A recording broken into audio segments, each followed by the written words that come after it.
Bien, retomando el tema, decíamos entonces que pues hay que recapitular, hay que revisar varias cosas.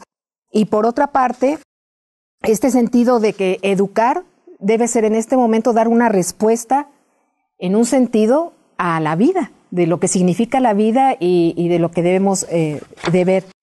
Bien, a veces lo que nos asalta en este momento, y a veces es una preocupación fuerte, es que hoy los jóvenes están en un ambiente de relativismo total. Y cuando hablamos del relativismo hablamos de esto de que no encuentran certeza de las cosas, todo caduca muy rápido, no hay un sentido de absolutos ni de verdades totales, por decirlo de alguna manera. ¿Cómo enfrentar eso? ¿Cómo trabajar con ellos, dándoles una certeza de a dónde vamos, quiénes somos y por qué estamos? Padre, me gustaría que empezáramos. Con mucho gusto. La educación no solamente tiene por finalidad generar habilidades, generar información, sino que tiene por fin el llevar a la persona a ser una persona virtuosa.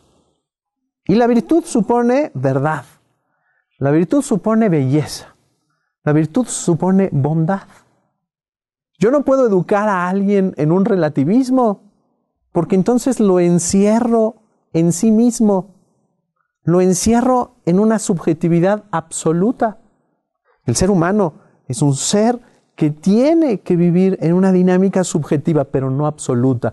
Y el problema de mucha gente de hoy es que vive inmersa solamente en lo que piensa, quiere, siente, sueña, en su excelencia, en su éxito, en su imagen, en su poder, en su situación económica.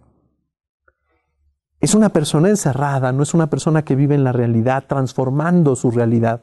No es una persona consciente de la complejidad histórica que vive y de la vocación a transformar esa realidad. Por supuesto, hoy necesitamos salir de este relativismo. No solamente lo dice la Iglesia, lo dice Bullman, por ejemplo, cuando dice no es posible que todo sea líquido. No es posible que haya un pensamiento líquido, afectos líquidos, que todo tome la forma del continente, ¿no? Hay verdades y nosotros tenemos que aprender y enseñar a vivir en la verdad. Bien, Padre, muy interesante. En un momento más retomamos el tema. Ahora, por favor, vamos a una cápsula que nos tiene preparada nuestra alumna Katia Gutiérrez con una importante información. Benedicto XVI, quien fuera papa, fue el primero en poner sobre la mesa de discusión el tema de la emergencia educativa. Por eso es importante que revisemos su planteamiento. Acompáñeme. El contexto actual nos marca una emergencia educativa, misma que reconoció el Papa Benedicto XVI, quien observó la raíz de esta alerta en el escepticismo y el relativismo, debido a que la naturaleza hoy en día es vista como un proceso meramente mecánico. Benedicto XVI nos habla de una emergencia, debido a que no se tiene claro el sentido de la educación, vista desde diferentes perspectivas que se anteponen a la esencia de esta. El mayor de los retos, de acuerdo al discurso del entonces Papa ante la Asamblea Diocesana, giraba en torno a formar personas plenas con capacidad de contribuir a la sociedad. Educación que debe interesarle a las diferentes áreas donde se forma una persona, la familia, la escuela y la sociedad. También menciona que la educación debe verse cercana al amor con la finalidad de generar lazos sólidos con quienes nos rodean y, sobre todo, basarse en una libertad responsable que nos abre las puertas en la sociedad con nuestro actuar consciente. Una de las grandes preocupaciones de Benedicto XVI radica en la cuestión de educar en la verdad, buscando satisfacer el deseo de felicidad de las nuevas generaciones, colmándolas de objetos de consumo y de gratificaciones efímeras.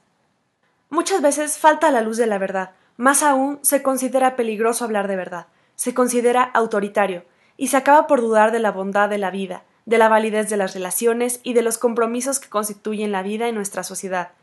Pero queda claro que sin una educación inclinada en la humildad, el acceso a la verdad se cierra. Dentro de la tarea educativa, el ejemplo se muestra como un instrumento eficaz.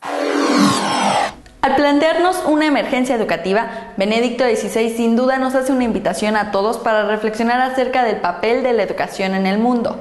Por lo pronto, regreso con ustedes al estudio. Muchas gracias a Katia por esta información. Continuando con el tema, pues estábamos viendo precisamente este educar dentro de este contexto relativista con virtudes, irnos a esta parte, a otra dimensión. Sin embargo, licenciado Castellanos, en las aulas, con los alumnos, ¿cómo podemos hacer coincidir realmente un aspecto de verdaderamente de llegar al diálogo entre la fe y la ciencia? Como decía el padre, tenemos que romper un paradigma. En cierta forma podríamos decir que este cambio de época se produce no porque haya nueva tecnología, nuevas relaciones, globalización, sino por un agotamiento del camino que seguimos. ¿Y cuál fue la característica? Pues el positivismo. Desde el siglo XIX, la ciencia solo transitó, y desde luego muchas universidades también, por lo material, por lo visible, por lo inmediato, menospreciando la filosofía y no digamos ya la teología, ¿no? Y eso deriva en un sinsentido. ¿Para qué sé lo que sé? Hoy por hoy, precisamente, lo que necesitamos es un diálogo fe-ciencia, pero no en abstracto, sino precisamente en la integración de vida que desde luego se da en el conocimiento de su sentido. ¿Por qué queremos conocer y cómo lo ponemos al servicio del hombre, al servicio de la sociedad, de la realización de la persona humana, no contra la persona humana? Hemos tenido experiencias y las estamos viviendo hoy de que la ciencia sirve para dominar o aniquilar al hombre, ¿no? Entonces ahí es donde viene este esfuerzo de conciliación de fe y ciencia. Muy bien, pues muy interesante. Seguimos con el tema. Muchas gracias. Vamos a una pausa.